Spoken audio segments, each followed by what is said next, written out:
Welcome to the Daily Message. I'm Dane Spots. Are you a giver or a taker? Do you know what that is and which you tend to be more of? And why does it matter? In today's message, we will deep dive in the dynamics of relationships, primarily focusing on the balance between givers and takers. The goal is to enlighten ourselves about this idea and ensure our relationships are better and more harmonious. Here's my definition of a giver and a taker.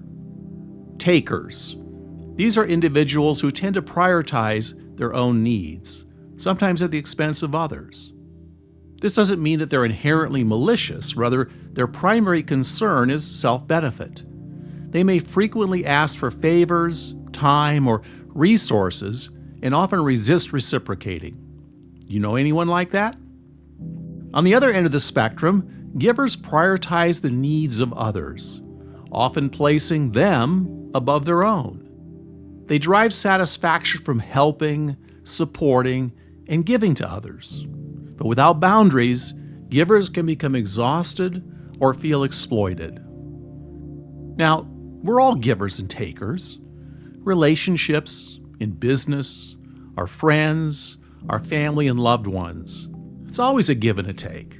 That's the nature of conversation. Favors, deals, and arrangements of all types. Every relationship has elements of give and take. It's natural. However, challenges arise when the scale is heavily tilted to one side. A relationship dominated by a taker and a giver can lead to feelings of resentment and neglect if gone unchecked. Let's call this giver and taker arrangement a spectrum. Where is your equilibrium on this spectrum? Are you too far one way or the other? Or are you about in the middle, in the neutral zone?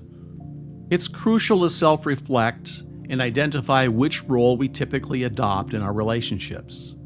Do we consistently give more than we receive, or vice versa?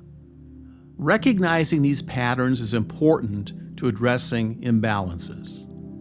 For any relationship to flourish, both parties need to be aware of and respect each other's boundaries. Let's say you're a giver. Learn to say no. It's essential to understand that you can't pour from an empty cup. Preserve some energy and resources for yourself. Recognize when you're being taken advantage of. You know it because you feel it. But the question is how to express it and then cure it. For you takers, cultivate awareness and empathy. Understand the emotional and physical toll that constant taking can have on your relationships with others. This may be difficult without feedback because you're so used to being a taker. You don't even realize the impact that has. Endeavor to give back, even in small ways. Recognize and appreciate the efforts of the giver. All relationships are built on compromise. It's not about keeping score, but ensuring that both parties feel valued, heard, and appreciated. How do you deal with people that are too far one way or the other? Especially you givers who are being taken advantage of by the takers in your life. When you feel taken advantage of by a taker, here's how to bring your relationship back into equilibrium. First, reflect on your feelings. When you sense exploitation by a taker, it's crucial to recalibrate the relationship. Begin by introspection. Pinpoint the exact actions that are triggering those feelings. Is this a chronic issue or an isolated event? Additionally, assess your contribution to this imbalance. Could your unmet needs somehow be inadvertently setting the stage for overstepping boundaries? Choose the right time to communicate. Find a time when both of you are relaxed and free from distractions.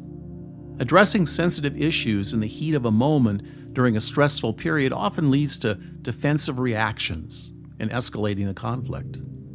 Timing matters. So, how do you exactly talk to a taker? Start by using I statements. Here's what I mean. Instead of saying, "You're always taking advantage of me," try it this way. I feel taken advantage of when, and then state the specific event. This approach is non-confrontational and focuses on expressing your feelings rather than placing blame. You might want to practice this approach a bit before just jumping in.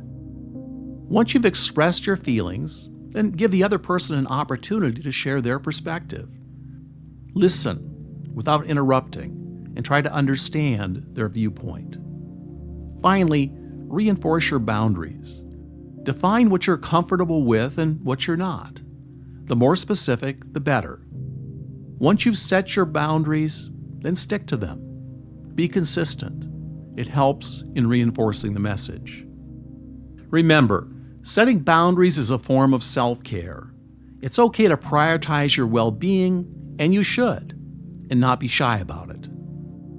While the goal of all of this is about restoring balance and harmony, it's crucial to recognize when a relationship might be fundamentally imbalanced or broken. If efforts to bring about equilibrium are constantly thwarted, or if the takers in your life refuse to acknowledge or change their behavior, it might be time to reconsider the viability of that relationship. So, if you're feeling like a doormat in the relationship, here's the ugly truth. Some individuals engage in relationships primarily for what they can gain, with narcissists often fitting this mold. When you attempt to restore the balance, they get upset, and the dynamics might reach a tipping point. If this happens to you, stand firm in your decision. There's something wrong there, and it's likely you can't fix it. So move on. And if you think you're a taker that has taken it a bit too far on that side of the spectrum, try being more empathetic to the givers in your life. Tell them you appreciate them and encourage them to speak out when they feel they're being taken advantage of by you. By expressing your feelings, reinforcing boundaries, and encouraging reciprocity, all of us can work towards more balanced and fulfilling relationships.